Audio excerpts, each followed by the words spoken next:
Hello my friend. Today I'd like to share some tips for traveling in Japan. I know there are many videos on tips for traveling in Japan, but I've also made my own with my very personal view. First, let me introduce my background. I worked in the inbound tourism industry in digital marketing for about 6 years. This means I was promoting Japan's attractions through platforms like Facebook, Instagram, and YouTube. My main task was hiring influencers to tour Japan's tourist spots and create content about their experiences. This is one of the marketing strategies that Japan is currently focusing on. The aim is to stimulate the viewers' desire to visit Japan, encourage them to come to the country, and have international guests spend money in Japan. It's part of Japan's efforts to boost inbound tourism and increase foreign expenditure within the country. Well, it's not just Japan. Many countries are making similar efforts and working hard at this kind of thing. While there are many wonderful tourist destinations, there were also times when we had to ask influencers to praise experiences that weren't really that impressive. This experience where I had to sugarcoat Japan to feed myself might have been the catalyst for starting this channel where I can honestly share information about Japan. Alright, let's get started. Don't come to Japan in summer. The summer of 2024 was particularly hot, but recently Japan's summer has been very dangerous for sightseeing on foot. Even if you think you'll be fine, you might end up not being able to go out much due to the heat. The temperature is usually around 30 to 35 degrees Celsius, which is a bit high but lower compared to many places in the world. However, it feels much hotter in Japan. The reason is the high humidity. When the air is dry, you only feel the heat from the sun's rays, but with high humidity, it becomes like a sauna and you sweat a lot. In Japan, there are constant warnings on TV to sleep with air conditioning in summer, but even so, many people die in the middle of the night from not using air conditioning. If you come to Japan in summer, make sure to stay hydrated. There are convenience stores everywhere. Also, I recommend to visit places like Hishochi, which means places to evacuate from the heat of summer. For example, Hokkaido is generally cool, Kyosato Kogen in Yamanashi, Kamikochi in Nagano, or it's in Shizuoka. Also from mid-May to late June is the rainy season called Tsuyu, when it rains a lot. It's better to avoid this period if possible. The New Year period, for example from December 31st to January 3rd, is also not recommended as many shops are closed for the holidays. Tokyo becomes much less crowded during this time as many Japanese people return to their hometowns. On the other hand, recommended seasons depend on where you want to go, but spring for cherry blossoms, autumn for fall foliage, and winter for those who like skiing or snow mountains are good choices. Spring and autumn are generally good seasons, so they can be crowded. Winter might be unexpectedly good, especially in places like Tokyo where it's warm enough that snow doesn't accumulate even if it falls. There are also delicious Japanese winter dishes like oden and nabe. Accommodation. If you have a generous budget, feel free to stay at any hotel you like. Famous ones in Tokyo include the Imperial Hotel and Hotel Shinsenso Tokyo. There are also international chains like Hilton or Aman, and luxury ryokan in rural areas. However, many people want to keep their accommodation costs down. One tip for such people is what I call the Appa Hotel Index. Appa Hotel is a nationwide hotel chain in Japan.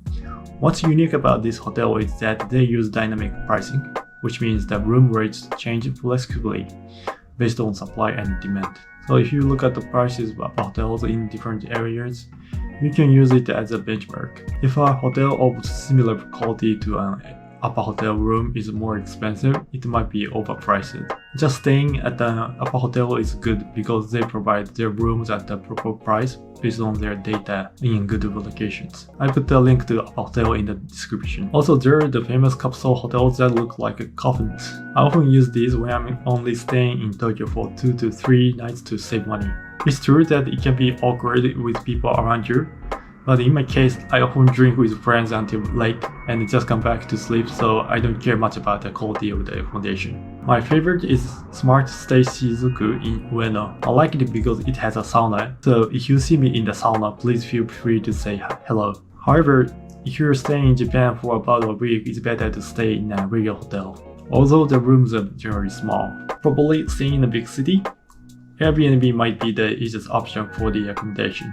If you and 2 more friends stay together, you can rent an entire house for about 5,600 yen per person for this one, which is 100,000 yen in total for 6 nights. It's a bit in the suburban area of Tokyo, but it's a good deal. However, keep in mind that many people, including Japanese, know that the Airbnb is affordable, so make sure to book early. Transportation.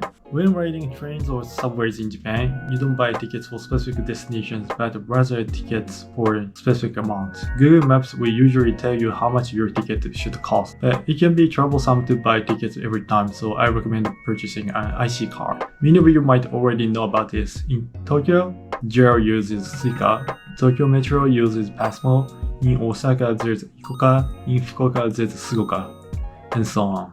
There are various IC cards depending on the region, but basically you can use any IC card in any region.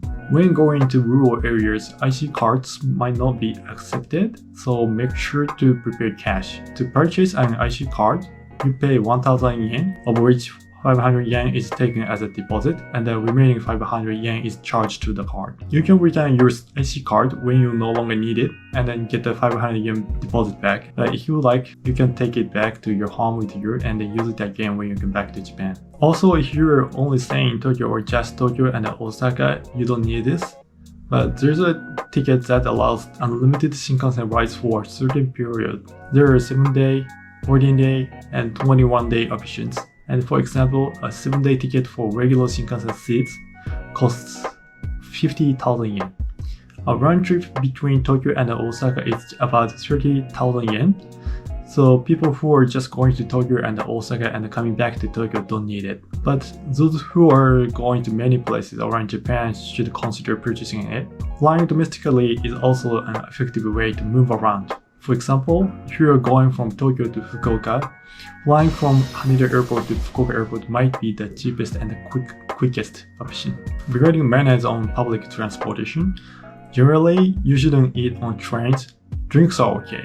On the Shinkansen, it's totally fine to eat, and each region has different prepared box meals, which are called like bentos, for you to enjoy. However, even though you can eat on the Shinkansen, it's better to avoid foods with strong smells. There's no clear line drawn for Shinkansen manners, but in my case, when I was eating something like a famijiki, and suddenly realized how strong the smell was, I stood up and ate in the entrance area, which is separate from the passenger car. Regarding phone calls, it's better to avoid them on trains. Of course, it's okay, it's an emergency, but even on the Shinkansen, it's better to stand up and make calls in the entrance area. You might be warned depending on the situation. Chatting is totally fine as long as you're not too loud.